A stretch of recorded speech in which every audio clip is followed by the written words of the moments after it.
Welcome to Shatter. Support the channel by liking, commenting, and subscribing. I promise even more interesting stories. You ever feel the moment your life starts to rot from the inside? It doesn't come with a scream. No grand betrayal. Just a silence. A pause. A glance that lasts too long or not long enough.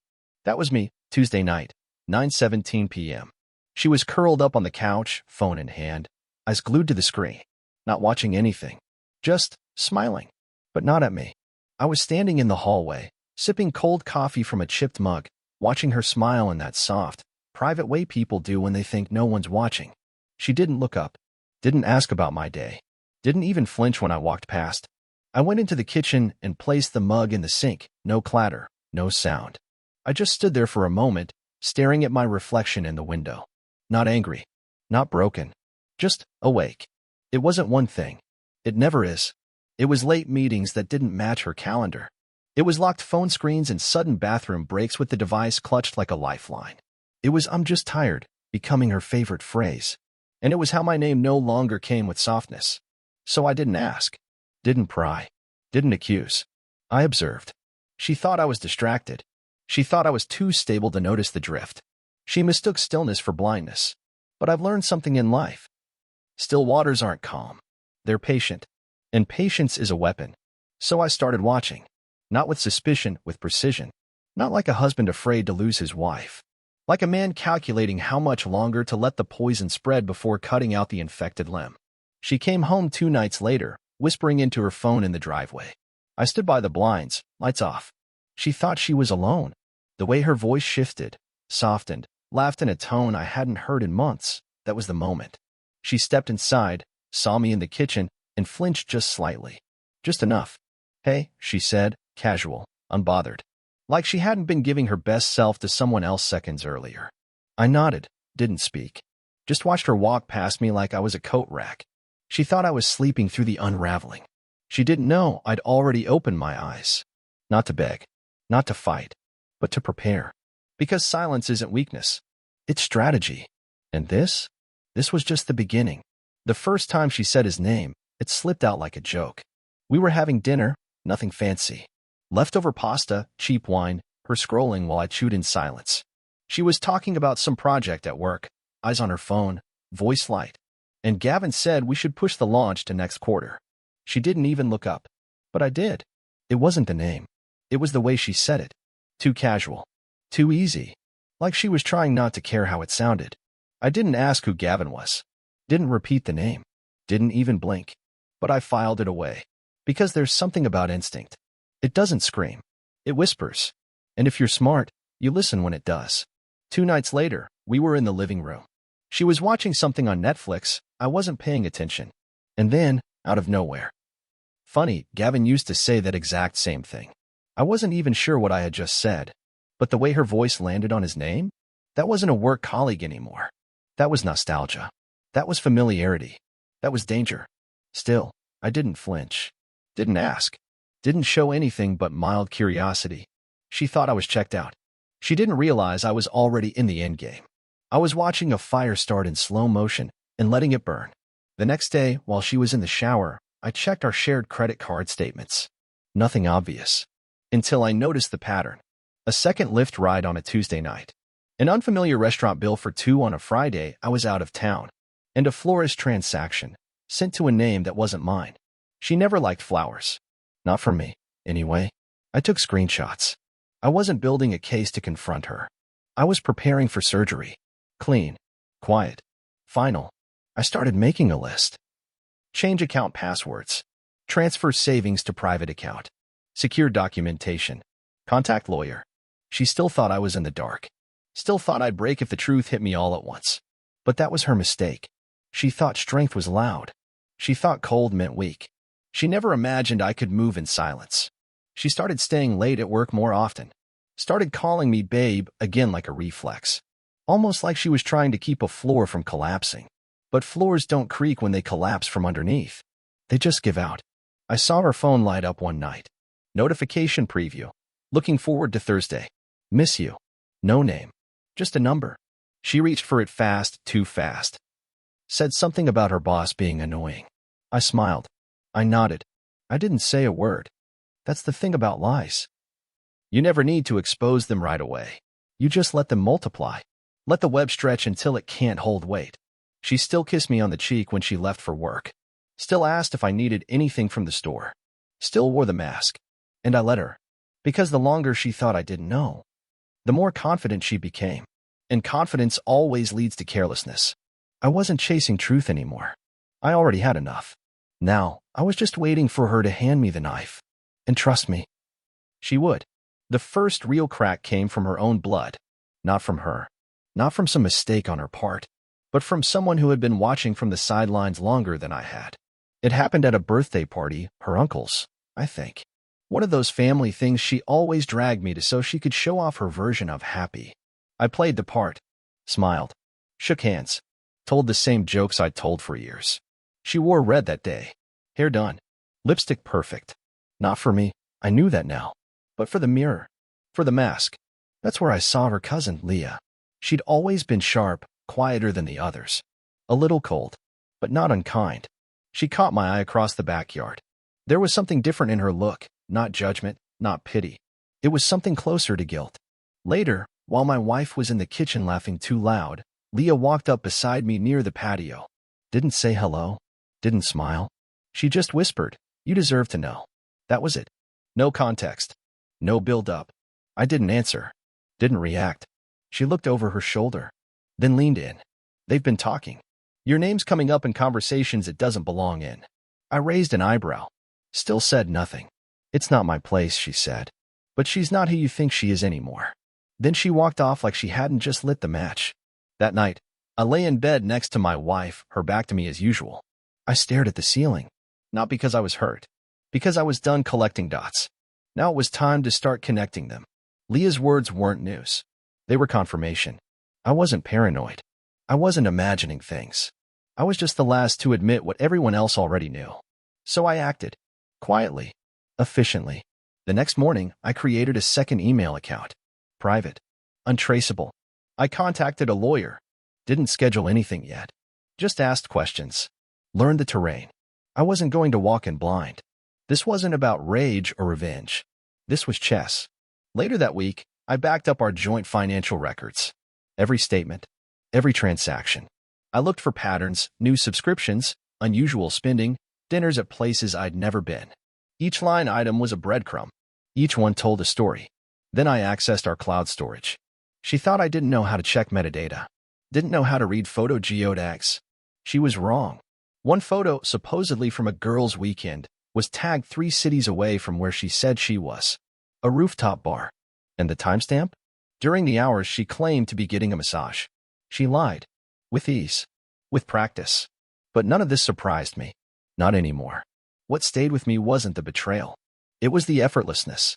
How naturally she lived the lie. How casually she built a parallel life while sharing a bed with me every night. That's when it clicked. She didn't just cheat. She erased me in her head long before I noticed. I was a placeholder. A convenience. A reliable shadow to fund the illusion of stability while she chased excitement in the dark. Fine. Let her chase. I'd be gone before she turned around. Because now, I had enough. Enough data. Enough facts. Enough silence to sharpen into a blade. The next move would be hers. And when she slipped, because she would slip, I'd already have my hands on the trigger. The moment you stop needing answers is the moment you start making moves. I didn't care why anymore. Not who Gavin was. Not what promises she whispered to him when I wasn't around. I was done chasing ghosts. Now I was preparing the exit. Not just to leave her, that would be too easy, but to leave clean. No screaming, no apologies, no trace. First, I created distance. Not emotional, she'd already carved that out months ago. Physical, tactical, legal. I met with a lawyer. Private consultation. No names on the building. Cash retainer. She walked me through it like she'd done it 1,000 times. Because she had. Adultery, financial concealment, breach of trust. None of it was surprising to her. She told me something I wouldn't forget. Don't react. Just prepare. Silence gives you leverage. So that's what I did. I opened a new bank account in my name only. Rerouted my paycheck. Transferred half our liquid assets, the part one could justify without alerting her. I stopped using the shared credit card. Started paying cash. Low profile. No questions. I changed the passwords to everything I owned. Work files, investment accounts, cloud storage, even my Spotify. Not because she used it, but because it was mine. And soon, everything I kept would be. I copied the documents I needed. Tax returns, mortgage papers, car title, scanned, backed up, stored off-site. I photographed the screen messages from Gavin, printed the florist receipts, restaurant charges, her geotagged photos, labeled and sealed in a folder. I didn't plan to confront her with them. That wasn't the point. The point was to own the narrative quietly, fully. Meanwhile, I began to strip her out of the life she thought was permanent. I canceled 2 subscriptions she loved, said it was a billing issue, paused the joint Amazon account, reduced her access to my calendar, stopped syncing shared apps. Little things. Unnoticeable at first. She didn't ask questions. Why would she? She still believed I was asleep. She thought the man she left in the emotional waiting room years ago was still there. But I'd already left. I was just collecting my coat on the way out. At night, she'd lay next to me, scrolling through her phone, fingers moving fast. She'd laugh quietly at texts. Work group chat, she once said without me asking. I just nodded. One night she put her phone down face up for the first time in weeks. I didn't even glance at it. Didn't need to. She wanted me to. She thought I'd panic, maybe confront her. But there's nothing to confront when you've already made peace with the truth. I wasn't the jealous husband. I was the man who'd already burned the bridge. I just hadn't let her smell the smoke yet. She had no idea what I was building behind the silence. A new version of myself. One that didn't include her. One that wouldn't ask for anything back. I started waking up earlier. Hit the gym. Ran 3 miles before the sun rose. Not for revenge. Not for anyone. Just to feel my blood again. I shaved the beard she always said she liked. Bought a new jacket, a style she once called too aggressive. Perfect. Every decision now was deliberate. Every step was one closer to freedom. And she kept laughing at her screen. Kept walking through our home like it was hers alone. Kept talking to Gavin. Let her. She was still playing games. But I wasn't on the board anymore. And she didn't even know it. The moment came wrapped in nothing. No drama. No loud mistake. Just a phone left carelessly on the kitchen counter. Unlocked. Face up. She had stepped into the bathroom, humming some pop song, steam already fogging the mirror. I was pouring coffee, not expecting anything. Then I saw it. A message. From Gavin. Can't wait to see you tonight. Last time was torture leaving your bed. I didn't touch the phone. Didn't react. Didn't even blink. I pulled out my own and took the picture. One click. Permanent evidence. Then I placed my phone in my pocket, picked up my coffee, and walked out like I hadn't just seen the final nail slide into the coffin. She came out a minute later, wrapped in a towel, smiling absently, scrolling through the very message I had just read. She didn't know. She didn't feel the shift. But that was the moment I stopped pretending. I still slept next to her that night. Still made my side of the bed in the morning. Still kissed her on the forehead before leaving for work. But every move from here on out was strategic. Calculated. Cold. The emotional phase was over. Now it was about execution. I made an appointment with the notary. Had the divorce papers signed, sealed, and stored. She would get them at the perfect moment. Not during a fight. Not after an argument. But in stillness, when she thought everything was fine. That's when the impact hits hardest. I checked the GPS tracker one more time. She hadn't noticed it under her rear bumper. Of course she hadn't. She never saw me coming. Twice a week, the same hotel downtown. Same times. Same patterns. She was predictable, and that made this easier. I also looped in the private investigator I had on standby. He'd already confirmed what I knew, photos, timestamps, even footage. But now I wanted the final angle. Her entering. Her leaving. Her smiling like she belonged to someone else. Let Gavin have that version of her. Let him think he won something. They never know what they're inheriting until the mask slips. In the evenings, I started setting the stage at home. Small removals. One framed photo gone. Her candle collection boxed. The spare closet cleared out. She never asked. She was too distracted. Too busy planning her next excuse. Then came the line I was waiting for. A few days later, she stood in the doorway, arms folded, looking just uncertain enough. I feel like I need space. Maybe a little time to think. There it was. Her preloaded excuse. Her soft launch into separation, the kind that leaves doors cracked open, just in case. I looked at her. Held her gaze. Didn't speak. She waited. Fidgeted. Expected questions. A fight. Tears. I gave her silence, then turned back to the window. The moment broke her more than any screaming ever could. Because for the first time, she realized I wasn't going to beg. I wasn't going to ask, why? I wasn't going to stop her. She wanted freedom. She was going to get it. Not the kind she thought. The kind that tastes like isolation. The kind that echoes. Because the door she wanted opened. I was about to walk through it first and slam it shut behind me. She didn't see it coming. Not even a hint. The day I handed her the envelope was so normal it was almost boring. Coffee brewing. Morning light through the kitchen blinds. She wore one of my old t-shirts. The irony was almost funny. I sat at the table, reading. She walked in, yawning. Not a word about the night before. Not about the space she said she needed. She just kissed me on the cheek and poured her coffee. It was almost sweet. Almost. She didn't see the envelope until after dinner. I had placed it carefully on her pillow. Nothing dramatic. No confrontation. Just white paper. And inside, everything. The divorce papers. Signed. Notarized. Accompanied by a stack of printed evidence, screenshots, timestamps, hotel check-ins. All neatly arranged. Chronological. Undeniable. She came into the bedroom humming. Then she stopped. I watched from the hallway as she approached the bed, brow furrowing. She picked up the envelope, hands trembling before she even opened it. Then silence. A full minute of it. Her eyes scanned the documents.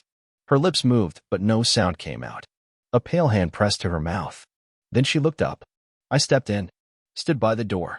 Didn't say a word. She finally whispered, "What is this?" Her voice cracked. I didn't answer. Just held her gaze. She looked back down, flipped another page, then another. Each one hit like a brick. "How long have you known?" she asked. I shrugged slightly. Long enough. I didn't mean she started. I raised my hand. Just once. Palm out. Stop. Not out of anger. Out of disinterest. She wanted a scene. A meltdown. A war of words. She got nothing. Because nothing hurts more than a man who no longer cares. I walked across the room, grabbed the bag I had quietly packed that morning, and slung it over my shoulder. She stepped forward, panic rising in her voice. "Can we talk?" "Just talk." I turned to her. One last time. Calm. Steady. "We already did." Then I walked out. Down the hall. Out the door.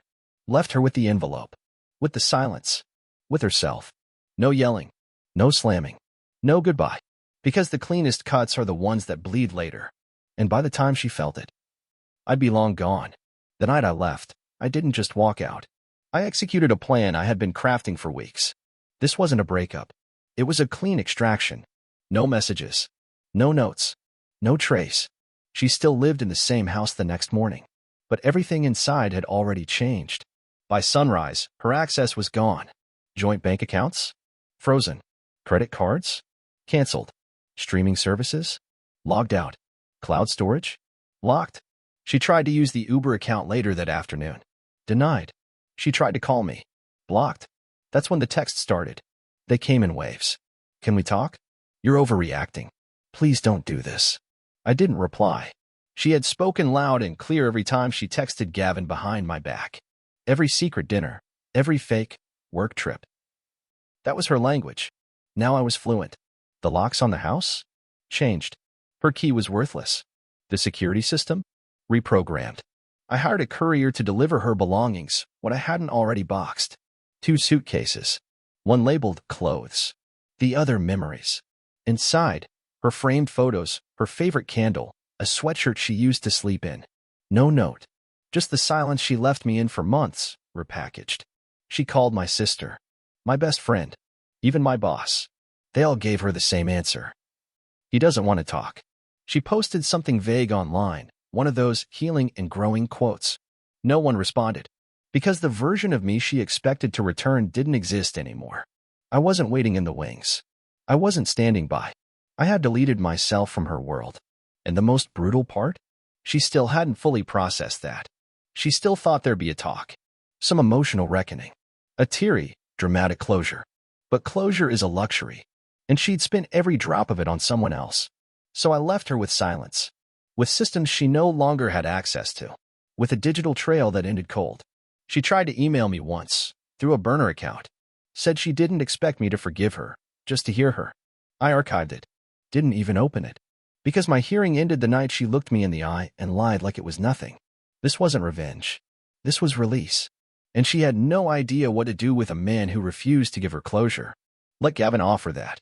Let him carry the emotional wreckage she left behind. As for me, I was already starting over. And the best part? She'd never get to see it. 2 weeks passed without a word. Not from me. Not from her. Just the hollow rhythm of silence. The kind that expands until it suffocates. I had moved into a furnished apartment across town. Neutral colors. No memories. No ghosts. It wasn't home, but it was clean. And that's all I needed. I filled the space with new routines. Morning runs. Evening books. Phone on silent. No distractions. But fate has a way of circling back. Usually when it knows your armor is fully on. It happened at a small cafe, one I used to take her to. I was grabbing coffee to go. No intention of lingering. Then I saw her. She was sitting near the window, alone, nursing a drink she hadn't touched. Hair pulled back, no makeup, oversized sweater. It was the most real I'd seen her look in years. She looked up and froze. Our eyes locked for 3 seconds. Just 3. But I saw everything. Shock, regret, hope. I nodded once.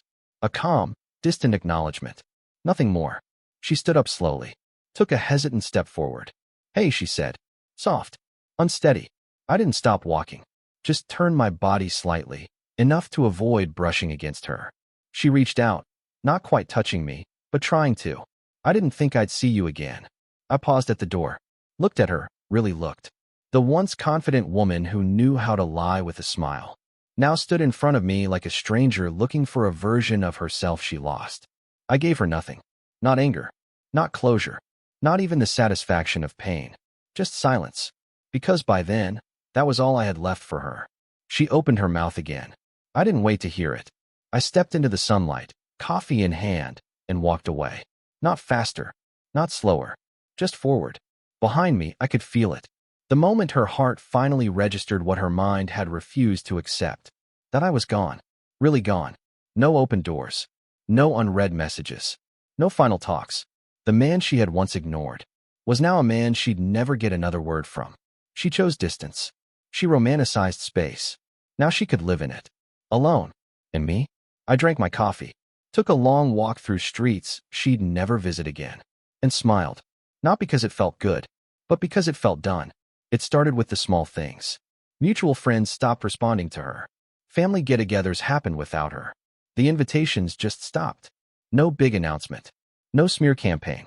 Just a quiet reshuffling of loyalty. I didn't tell anyone to cut her off. I didn't need to. Truth has a way of spreading on its own, especially when it's quiet and undeniable. The photos, the evidence, the timeline. They circulated. Not as revenge, but as closure. For everyone. Her illusion cracked in public, not just in private. People she used to impress now looked at her with muted pity. That stings more than judgment. I heard Gavin was gone. Vanished right after the fallout. Typical. Turns out, men who cheat with married women aren't built for consequences. Especially not when those consequences come wrapped in divorce filings and public shame. From what I heard, she tried to reconnect with her sister. Didn't go well.